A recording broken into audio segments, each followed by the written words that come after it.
Justice Stewart declared in dissent that a doctrinaire reading of the Establishment Clause leads to irreconcilable conflict between that clause and the Free Exchange Clause. Religious neutrality requires, said Stewart, that the circuit permit those who want to engage in religious exercise to do so.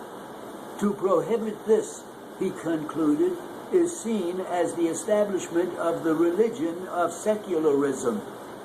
The same point was emphatically made by Professor of Theology Franklin J. Littell of the University of Pennsylvania when he said the ideological approach to separation has almost always been accompanied by hostility to and suppression of the free exercise of religion. The Supreme Court has today thrown the full weight of its authority against the free exercise of the Judeo-Christian religions, and in doing so has established the religion of secular humanism.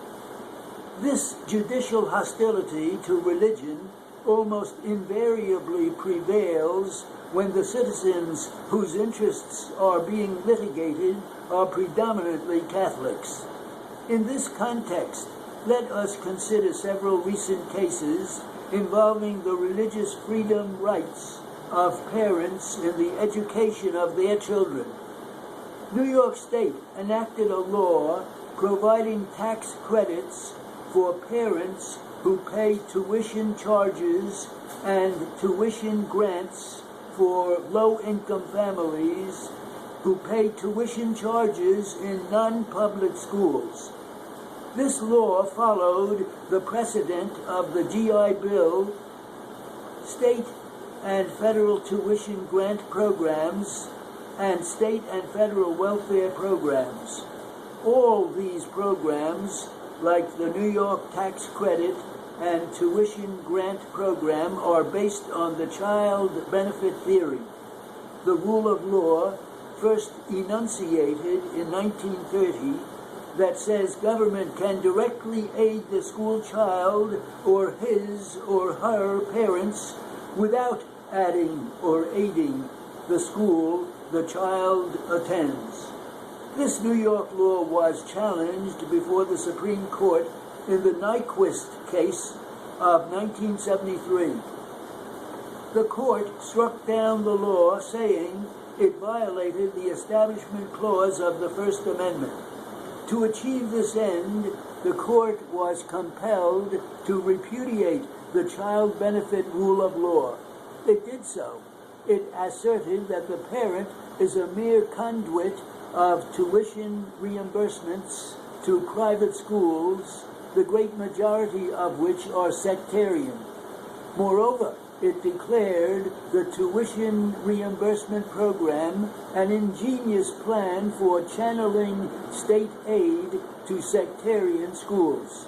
Finally, the court declared that even if the tuition reimbursements did not actually find their way into sectarian institutions, the grants are nonetheless unconstitutional because they are an incentive to parents to send their children to sectarian schools, and because with tuition reimbursements, parents continue to have the option to send their children to religious-oriented schools. This is not religious neutrality. This is religious hostility aimed directly at Catholics who operate the vast majority of religious-oriented schools. In fact, the court said the tax credit law was unconstitutional because its economic benefits flow directly and primarily to parents of children attending sectarian schools. This is a religious test applied to taxpayers to determine whether a state tax is constitutional. There are more than 50 million taxpayers in the nation.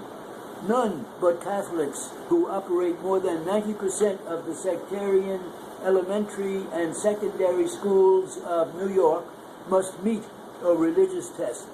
Chief Justice Berger, dissenting, strongly protested the religious test imposed on private school parents.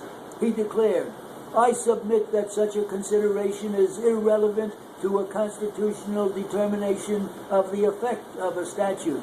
It should make no difference whether 5%, 20%, or 80% of the beneficiaries of an education program attend Catholic schools."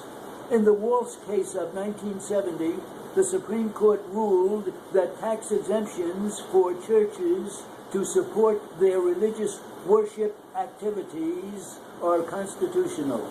Moreover, tax deductions on personal contributions to support religious worship, too, are unconstitutional.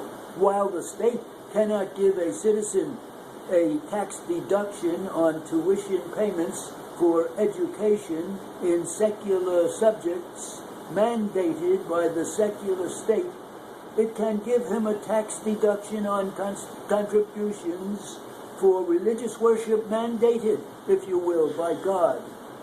Justice Rehnquist, dissenting and emphatically that the ruling of the court in the Nyquist case on tax credits cannot be reconciled with its ruling in the Waltz tax exemption case.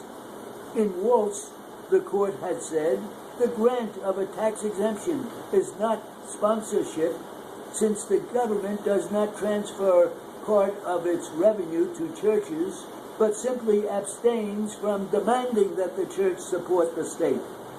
No one has ever suggested that tax exemption has converted libraries, art galleries, or hospitals into the arms of the state, or put employees on the public payroll.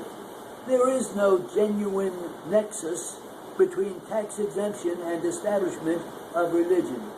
In Nyquist, however, the court said, in effect, that a tax benefit for parents who pay tuition in Catholic schools makes the state the sponsor.